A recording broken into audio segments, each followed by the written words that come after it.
but I'm going to come back to Campenaerts because he is now in an elite club with Eddie Merckx.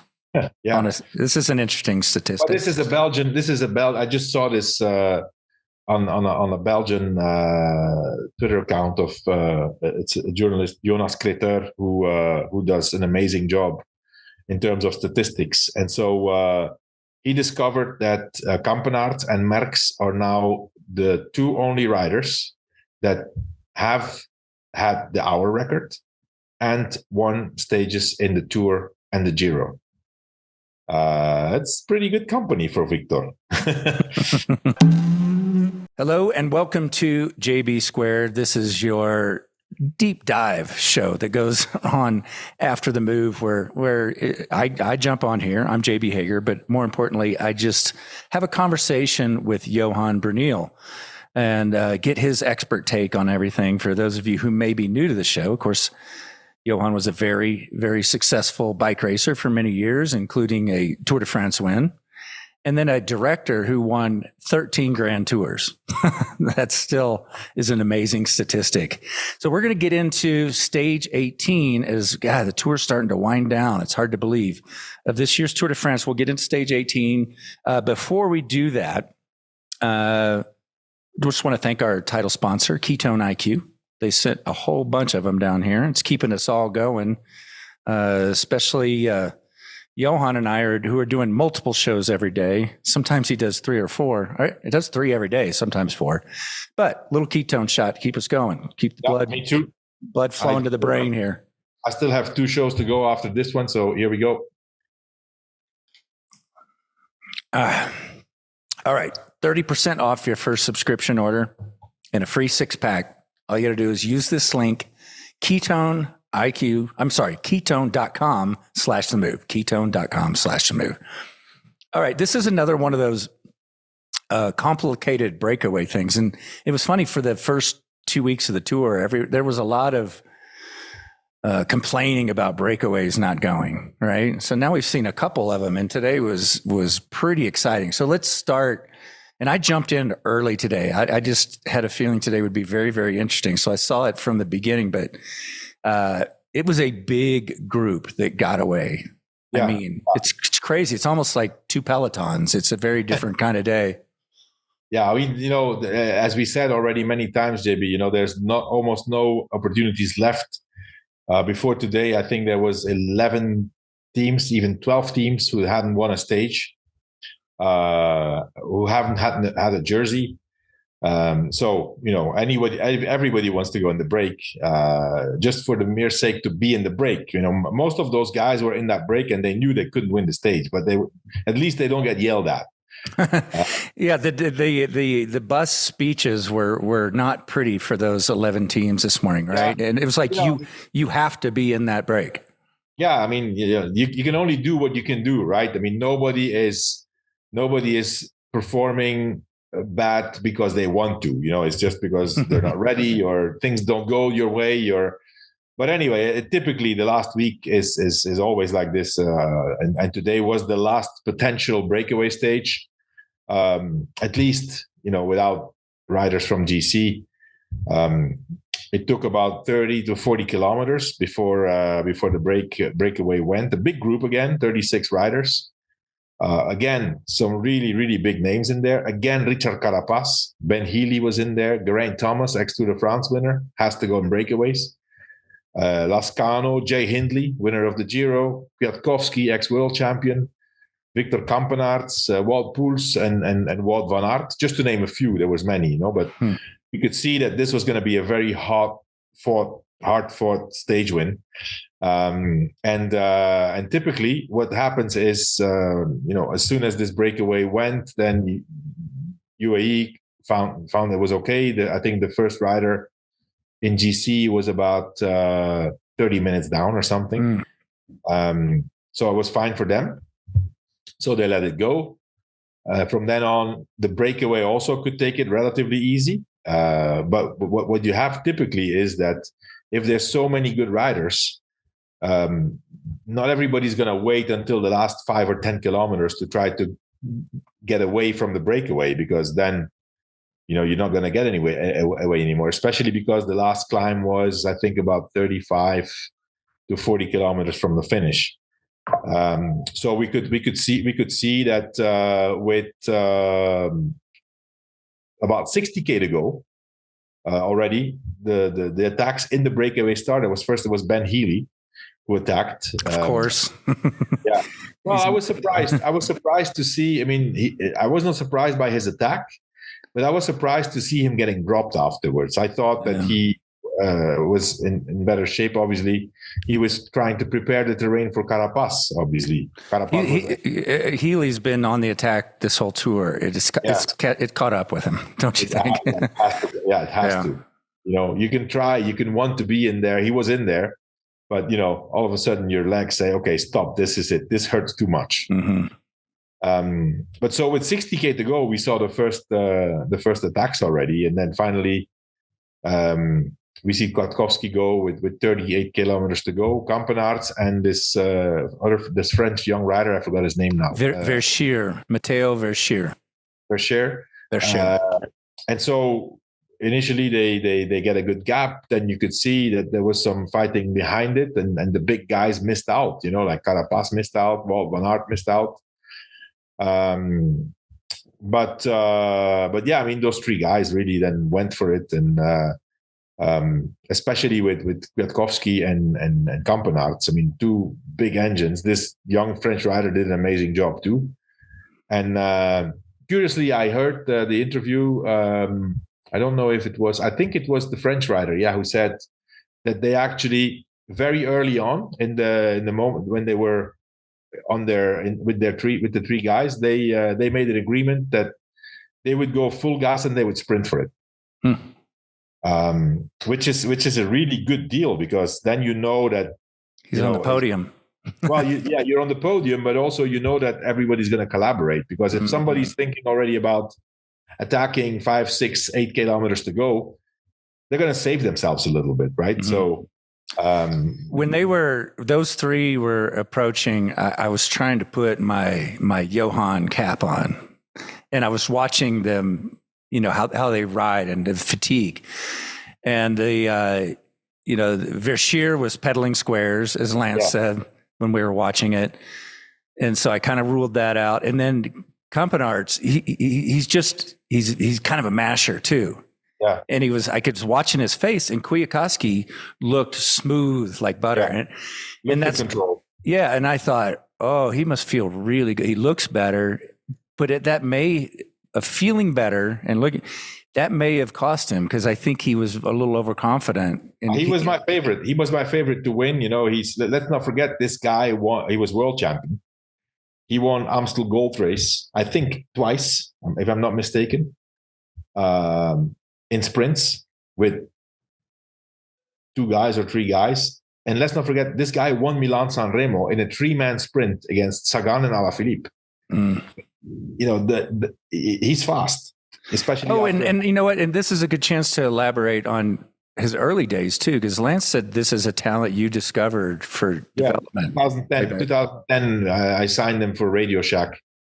I don't know if 2010 or 2011. I don't remember now which year. But anyway, his first year he was with us. I was looking for a young rider, and he was in the juniors.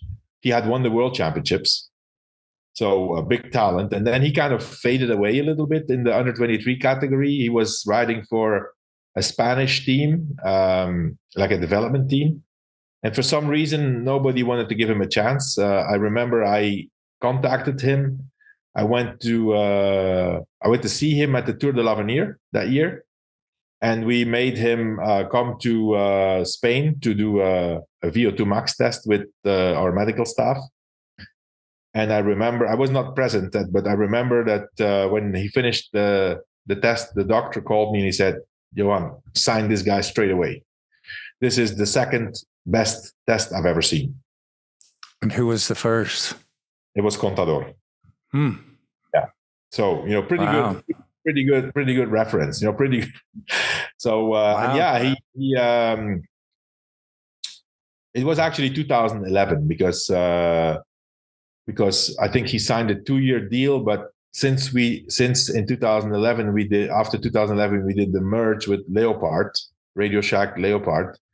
He got out of his contract and he signed for Quickstep. So he was 2 years on Quickstep, or 2 or 3 years on Quickstep, before he moved to Team Sky, where he remained. So yeah, I mean, if I'm not mistaken, I think he was on his last year on Quickstep when he was world champion, when he won the world championships. I'm not sure now, but anyway. The reason I said being confident, the reason I said being confident may have hurt him. He just stayed in the front for a very long time. Campenaerts got to sit on the back for the sprint, but I don't think that's the big mistake. I think he just because he is fast. He just waited way too long. I mean, like you can't let with 200 meters to go. If the guy who comes from the back gets that jump, and you're done. I mean, you're at this point in the race after 18 stages, you don't have that punch anymore. The one who gets the bike length wins. You don't have that power anymore. Or you have to be Philipsen or like a pure sprinter. But these guys have one speed. And Campenaerts played it perfectly. But I think that Kwiatkowski made a mistake by waiting too long, and the speed was not super high.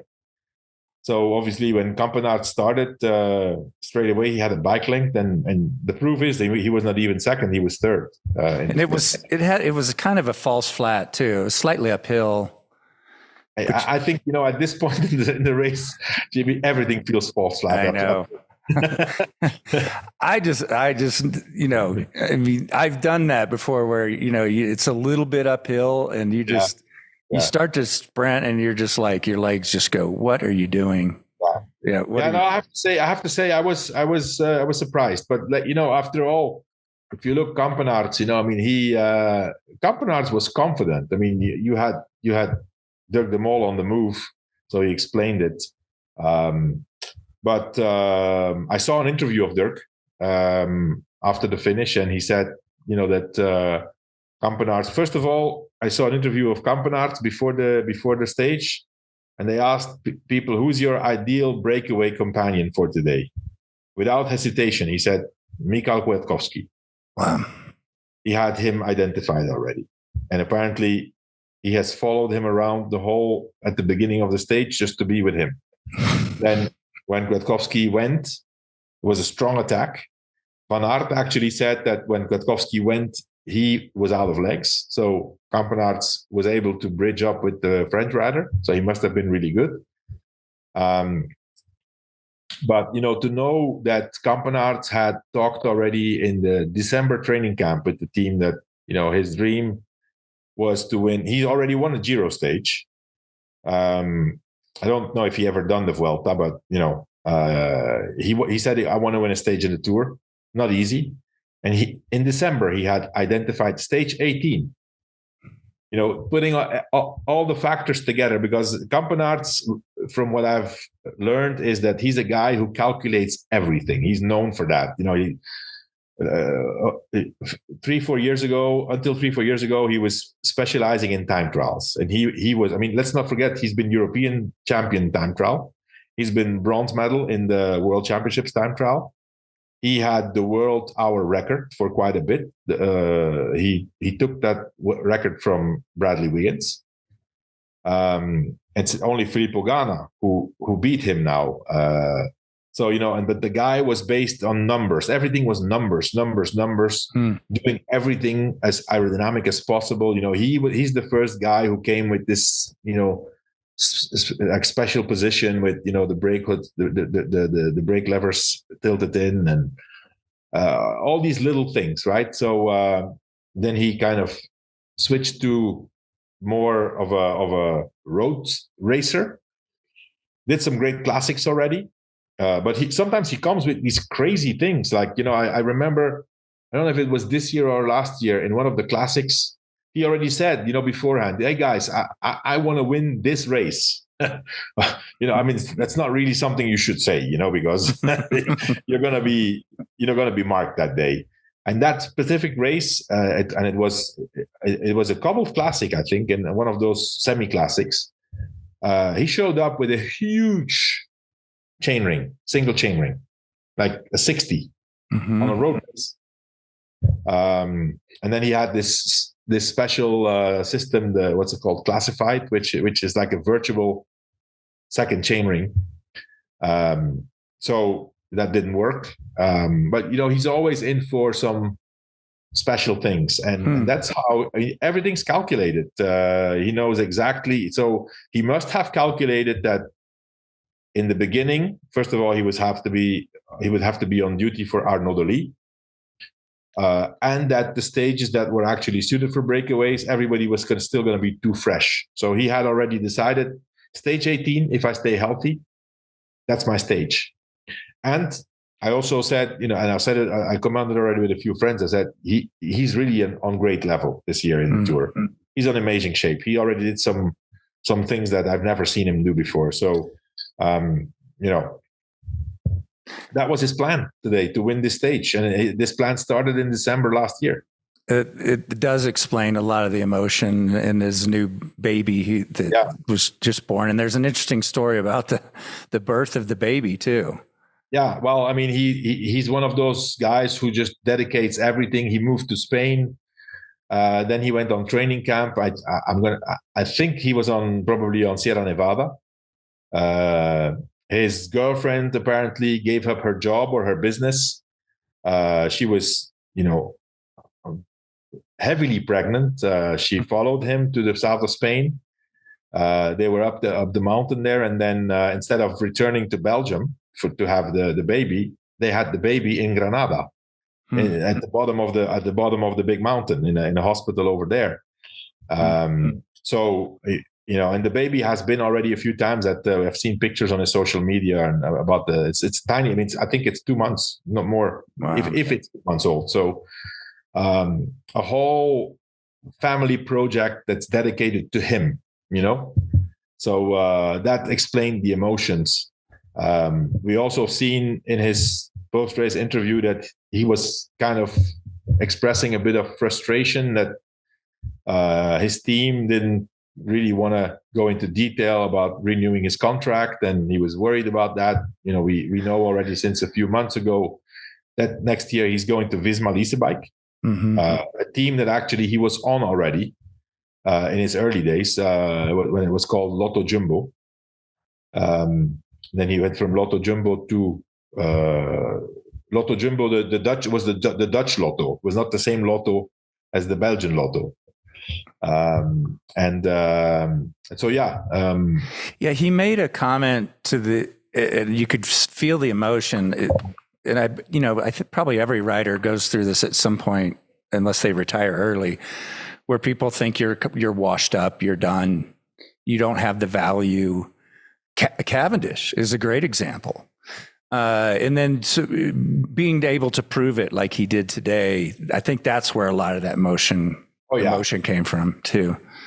A part of that, JB, I mean, we've said already many times, winning a stage in the Tour for somebody who's not a big champion who wins classics or Grand Tours, it's the maximum. It's unbelievable what it represents. A stage win in the Tour, it's the top.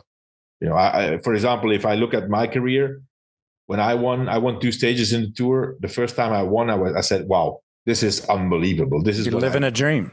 This is what I've been dreaming about. This is what I thought was never going to be possible." And so for most of the riders, winning a stage in the Tour, it's the maximum you can get. So especially for a rider like Campenaerts, I mean, he is already in his 30s, and to have that stage when finally at that stage of your career, it means a lot. It means a lot. And it was also very nice to see. He's a special character, very special character, funny. If people follow his social media, you will have a good laugh. He's very, very expressive.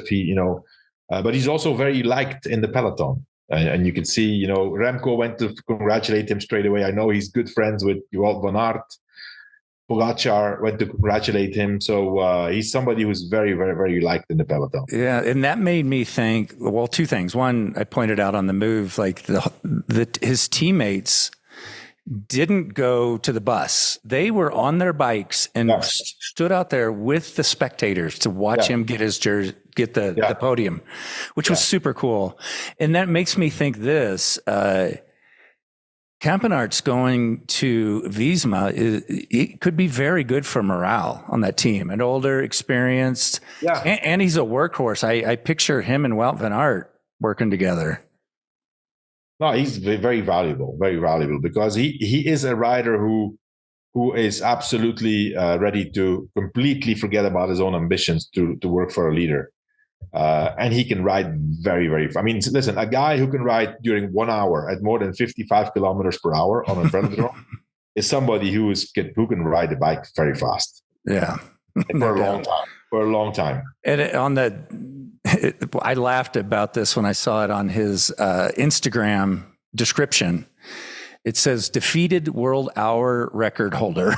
I think that's hilarious. You could easily just put world hour record holder on there, and you were that record holder, but he put defeated because it fell to, what, does Ghana have it now, or is it fallen since then? Ghana. I thought that was very funny. Okay, let's go back a little bit. You also observed something about Visma that was indicative of their ambitions. Yeah. So Visma, I mean, yesterday they had 3 riders in the break. They had Laporte and Wout van Aert and Tiesj Benoot. And it came out very handy because the idea was probably, I mean, first of all, I think they were trying to win the stage with Benoot and with van Aert, but also, in case there's a GC battle, you have guys up front who can then drop back and potentially help the leader if he needs help, which came in very handy yesterday. Mm-hmm. Benoot and van Aert and Laporte saved Vingegaard a big time loss yesterday. Today, they did the same thing. They had van Aert and Bart Lemon in the breakaway. Today is different, in my opinion, because they knew it was not going to be a GC battle. So Jonas was not going to be at any time in any problems. And normally, if it's the whole team for one goal, you don't send people in breakaways. You just have, your guys with the leader. So they didn't do that today.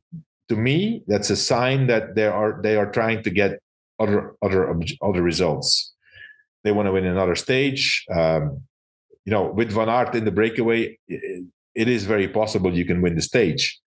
In the first place, I think, in Visma, having a guy like Van Aert on your team, it's also a matter of managing egos. And Van Aert is a champion. He wants a win. Mm-hmm.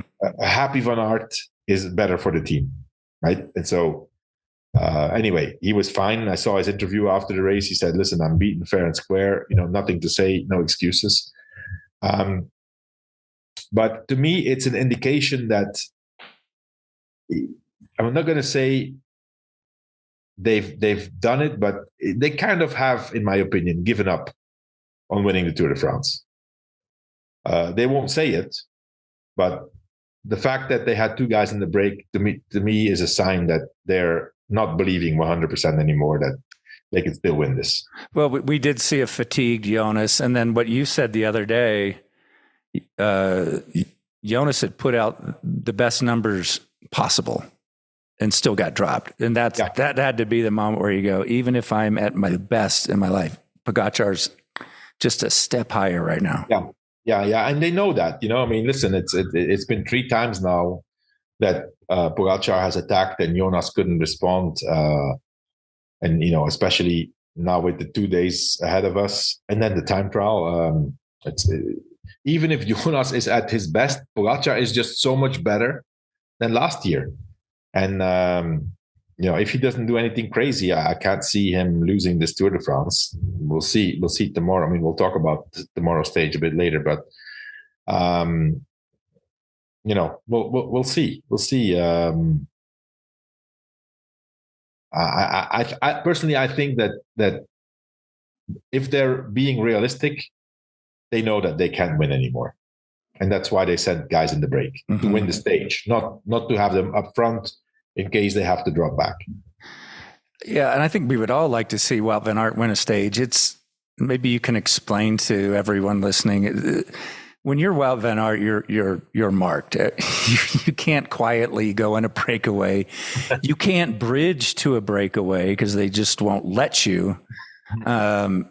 He's often, if he is in a chase group, he's in the front because everyone watches him. That's a difficult position for him. It's difficult, and the same goes for Van der Poel, for example. I mean, if they're in breakaways that are usually when they're in breaks, Van Aert maybe can go in breaks that have a little bit harder terrain, but they're kind of the same type of rider. So usually there's going to be a lot of other riders who can actually get in that breakaway, and then it's a matter of once they're there. I mean, you will never get 100% collaboration from these guys. They know if they collaborate with you, they go on 70-80%. Because they know that, and it's only logical. I mean, you're not going to go 100% with a guy that you know who's going to try to drop you. And if he wants to drop you, he will drop you. Mm-hmm. So obviously they're going to save themselves. So it's an incredible, difficult position to be in. Mm-hmm. Forgive me for jumping around. This is my fault, but I'm going to come back to Campenaerts because he is now in an elite club with Eddie Merckx.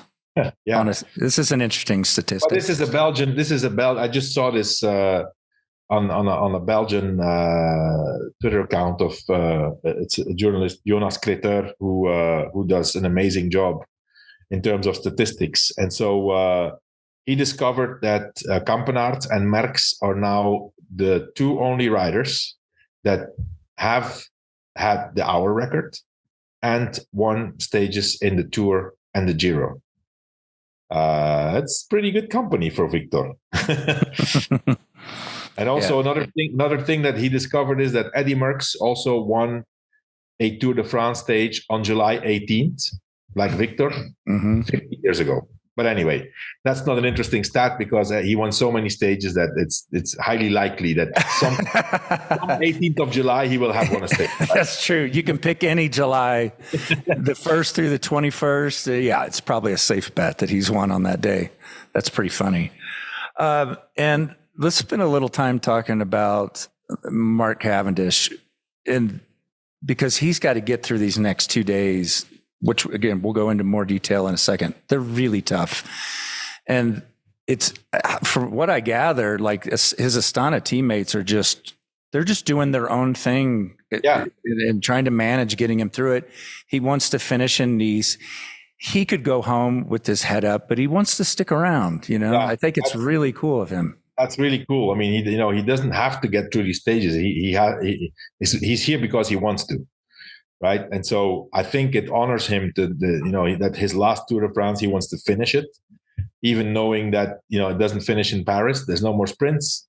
It shows what kind of sportsman he is, right? That he wants to honor the sport. I think also he sticks around because he wants to honor his team and out of respect for his teammates who have done a lot for him during this tour. He just wants to stick around. I hope he makes it. It's not going to be easy, with tomorrow's stage and the day after. It's going to be a nightmare. But they can't drop him if he doesn't make time cut. It's Mark Cavendish. Just look the other way. Well, the advantage is, JB, that so late in the tour, the gruppetto, like the big guys, the big group of guys who stick together, is formed early in the stage and is bigger and bigger. Mm-hmm. But you still have to be able to get over that first and second climb, because it's not a walk in the park. And if you look at tomorrow's stage, for example, it's up, down. It's 3 big mountains over 144 kilometers. So there's no valleys where usually if you're in a big group, you get the advantage of the draft and the speed of the gruppetto, but that's not going to be the case. So it's not going to be easy, but I think he'll make it. He wants to make it a point of honor, and I think he'll get there. Well, yeah, he's in his head. He's got to be thinking, I've just got to get through 2 of what are going to be the hardest days of my life, and it's all over. You know what else I was thinking too? It's a bummer for him that he doesn't get to finish on the Champs-Élysées, a finish he knows quite well. Yeah. I have two things to bring up. I think it's going to be pretty interesting in a time trial. Like, he could ride a tricycle in the time trial and pass out candy. The people are going to go crazy when yes, but JB, listen, if he wants to finish the tour, you still have a time cut. He needs to make the time cut in the time trial. That's true. It's a hard time trial. It's basically a mountain time trial. It's 2 climbs on the downhill. So, you can't just, he's going to make the time cut. That's not a problem, but it's not like he's not going to be waving at people. That's not going to happen. He can do that when he can do that in the last 2-3 the very end. Yeah. Because I was just watching him finish today and, coming in with this, the crowd was going crazy. All right, Johan, let's take a look at tomorrow and kind of combo looking at tomorrow and the next day. And I think you have, no one's surprised. This is something that Pogacar wants to win. Yeah, I think tomorrow and even the day after, it's two short stages. So in theory, both of those stages are stages for the GC guys. It's climbing and downhill. There's nothing else. So obviously the strongest guys are going to be in the front, and the fact that UAE has the strongest team makes me think that Pogacar will want to win another stage. Tomorrow's stage is, in my opinion, the stage he's going to go for. It finishes in Isola 2000. UAE had their pre-tour altitude training camp there, so I think they spent like 3 weeks there.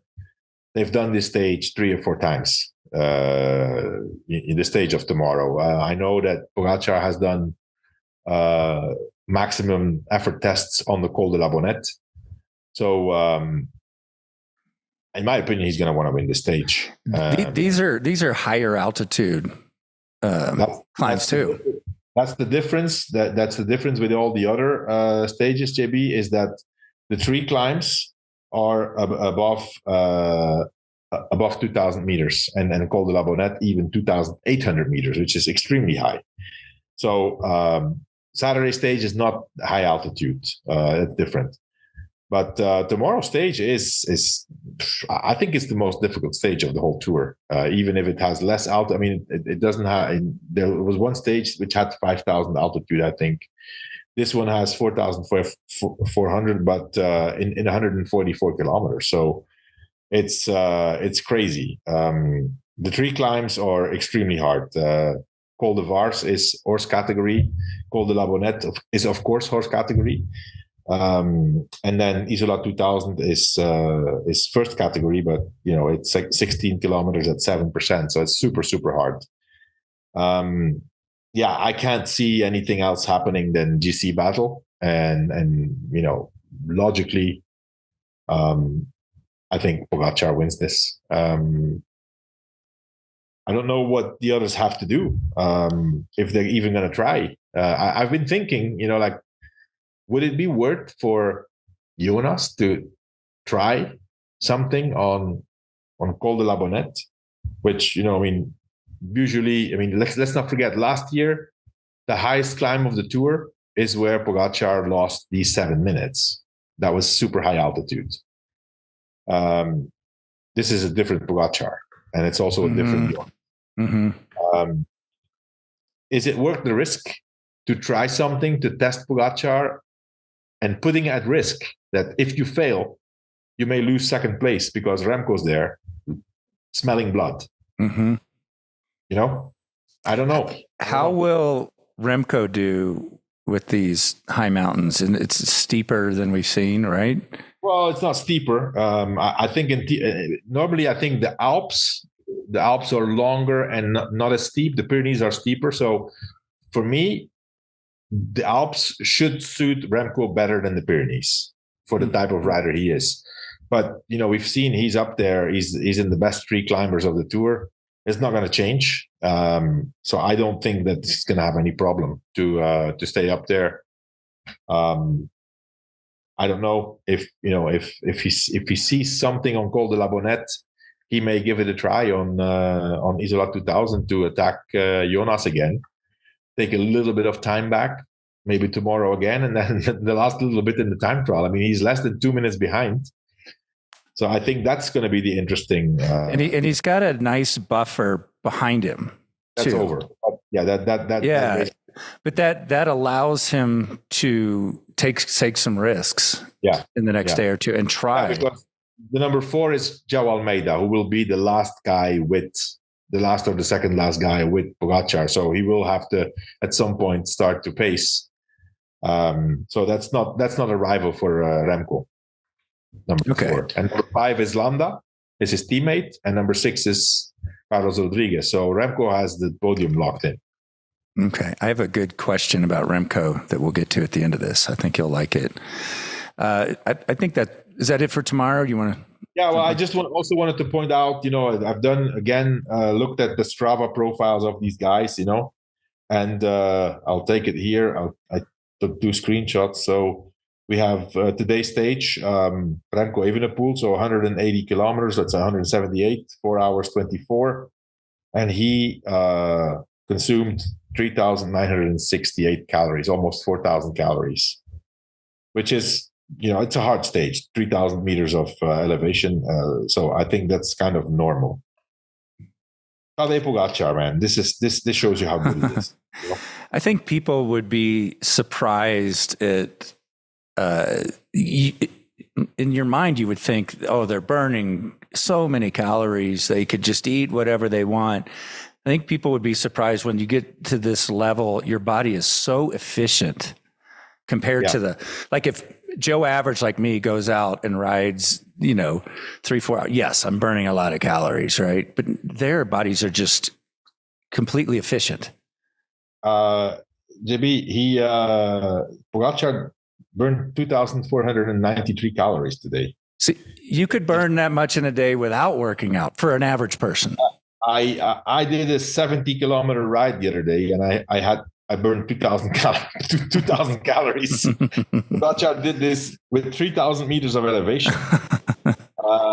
It shows you how comfortable he is. Of course, he's protected by his team. He moves well in the bunch. Today he didn't do any crazy efforts, but still 1,500 calories difference with the number 3. That's big, and it adds up. It adds up, and that's also why he looks fresh. He looks on the podium looks fresh. I mean, it's kind of funny to see that especially Remco and Pogacar they seem to get along pretty well at the podium behind the scenes. They're always sharing Haribo. The gummy bears. Gummy bears. So you reminded me. I was thinking about that that relationship with Tadej and Remco, because Tadej's been in yellow for so long, Remco's been in white for so long. They are cooling down every day and really bonding. Yeah, and it kind of I feel like I have to be careful. Our Danish listeners, you guys take things very personally. I'm a Jonas fan, okay? But he's sort of left out, right? Well, he's not at the podium. He's never at the podium. So they're building this strong relationship because, and someone pointed out, when we saw the Tadej attack, do that short attack, we were like, why? And they think, oh, maybe he was helping Remco because they've spent so much time talking. I don't think so. I don't think so. That's not how. No, but it seems along really well. It's also, you know what, JB? Also, I have to say, it's also because for the moment, they are not direct rivals. If they are direct rivals, I want to see if they're still so friendly. If they're still going to share their gummy bears. They're not going to share their gummy bears, let me tell you. Who started the gummy bear thing? It's pure. It's been around forever, huh? Pure carbohydrates, and the science says that you restore your glycogen in your muscles when you're depleted the most in the first 45 minutes after the effort. The fact that they are 30 minutes there at the podium, they start to restore straight away, and gummy bears are great. Is that a paid sponsorship? Was it because Sagan used to do it too, right? Yeah. No, that's not. No, it's not paid. I mean, I don't even know if it's Haribo, but anyway, the ones of Pogacar are in a transparent plastic bag. So, and it says Tadej, and I saw one picture of Remco stealing the bag and saying, "Hey," and pointing at, "Hey, I have Tadej's gummy bears." See, they're missing out on like the kind of gummies we have in America at Walmart. We got gummy sharks, we got gummy snakes, gummy frogs, not just bears. They also have all kinds of different forms. Okay. Hey, only a few days left to enter into Ventum Trivia and possibly win a brand new NS1. Dia from Ventum, cool guy. We've had him on the show several times, is going to be here to draw that on Sunday. The question from yesterday is, what is Egan Bernal's nickname? There's a few that we'd accept. El Nino is one. Lars messaged me a couple more. The Golden Beetle? I've never heard that. The Condor of Zapaquira? El Condor de Zapaquira or Zapaquira. Yeah. That's his hometown. Yeah. And then I think you had another one. Yes. El Niño Prodigio. The prodigy. The prodigy. Okay. Any of those answers we would have accepted yesterday. Today's question. It is widely known that Remco Evenepoel was a star soccer player before his cycling career. What other endurance event did he compete in 2016? And bonus, if you also know the time. It's pretty impressive. I know. Send it to ventumracing.com/the move. Now, something I need to ask you. I asked Lance and George to talk about this, and they said, he just stopped. He said, you got to talk to Johan about this. I was comparing to today's riders. I thought about it because we were talking about Magnus Cort. He's on social media, connecting with his audience. You know, you can connect with friends and family. Campenaerts, who does an incredible, entertaining vlog every day with his roommate. And it's pretty cool too, because they subtitle it in English. Yeah, they do. Which is super handy, right? They're active. They're talking. We're getting riders on the show in the bus. It's such a different. You can talk. What did Campenaerts do first thing? FaceTime with his girlfriend and their baby. And I was thinking about, you know, especially the earlier days, you know, the late 90s. Like, what was that like? Well, I come from the late 80s. So, you know, also when I see now, for example, almost all the riders have their wives and their children at the race, and you can see them straight away after the finish. I saw not just rest days, all the time. You know, was there with his wife and his two kids. And I come from a different era. You know, when I started to be a professional, my directors were ex-champions who, you know, my first director, for example, was also a world record holder. Multiple world champion, had won the Vuelta, had finished third in the Tour. And, you know, you listen to these guys, and these guys had, of course, their own rules.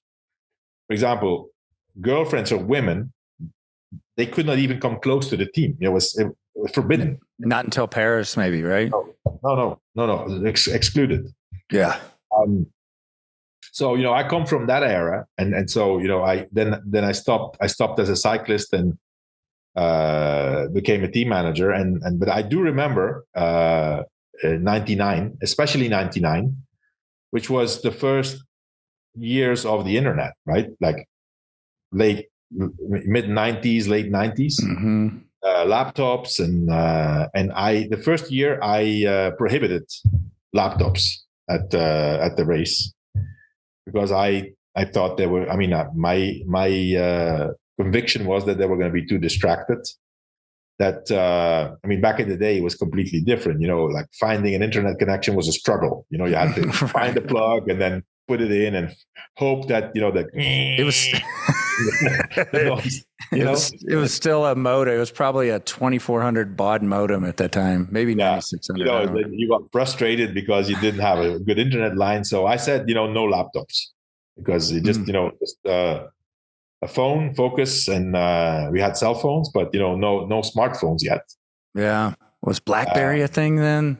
Well, it was more Nokia. The Nokia. Yeah, it wasn't quite yet. Yeah. So I said, you know, no devices, you know. First year, I mean, especially also because Lance bought into my program. So if Lance accepted it, then everybody else had to accept it, right? Yeah.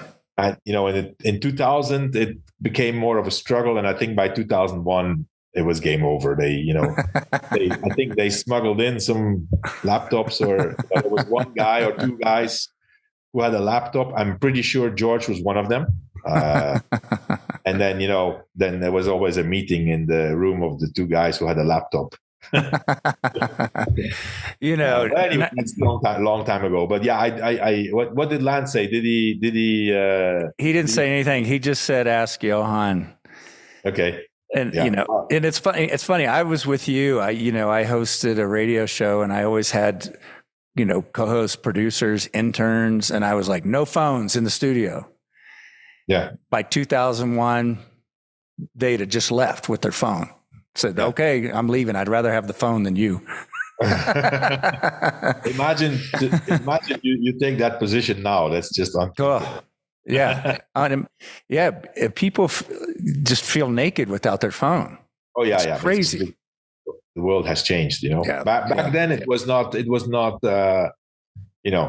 new. We were not, I'm including myself. We were not addicted yet. We're all addicted now to our devices. Go ahead. Imagine you're 1 or 2 days without internet. We're lost. We'd be totally lost. And also, these riders are great promotion for the team and sponsors too. Yeah. Like I said, you said Campenaerts is entertaining. What Magnus was doing, reviewing bad hotel rooms. And then, as you told us, he said, if I get to so many new likes or viewers or followers, he would dye his mustache blue, which he did. Yeah, I saw a funny interview of a Danish media, Magnus Kort, and because apparently Jonas was trying to grow a mustache at the beginning of the race, and apparently he has shaved it. And Magnus Kort says, well, hey, there you have it. That's why he keeps losing time. He needs to have a mustache. Otherwise, he's going to keep losing time now. Yeah.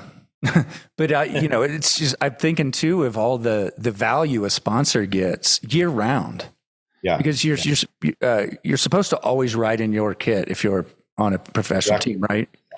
There may be some jackets in the winter without logos, but it's a lot of exposure year round. So they get a lot of value. It's part of a reason. If you have a good cyclist, but on top of that, he's extremely popular and he's savvy with social media, it's a huge bonus for a sponsor. Interesting. All right. I've got a really good question for you, but real quick, I did want to remind you, hopefully you're sending in your Ventum Trivia, but if you want to buy one, like maybe you're holding out till you win one, which is a good idea on Sunday, maybe win one on Sunday. If you don't, you'd like to buy one 20% off till the end of July. So that'll give you some time to build it out, do whatever you want. And use the code, the MOVE20 at checkout at ventumracing.com if you'd like to buy one. Here's one question for you, and this is about Remco. A while back, Johan mentioned on the move that one of the things that Remco needs to do was get his emotions under control. He seems to have done this. So my question is, Johan is a new team director. Remco is his new rider.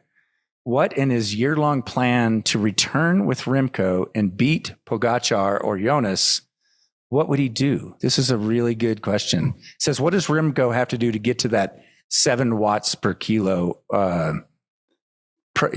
level that they're at? This is from Ian in Tucson. He's close to those values. First of all, it's not going to happen because JB, I'm banned for life. So I'm never going to be a director anymore. I'm fine with that. It's not a problem. It's a good question. First of all, yes, he has matured. I'm 100% agree with that.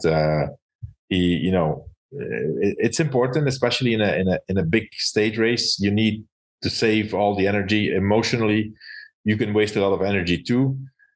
He seems to have matured. He seems to be, he knows what he's doing. He has his efforts under control, which is great to see, because sometimes we've seen in the past that he was trying to hang on, and then first of all, he's in the best shape we've seen him. We've seen him in a Grand Tour.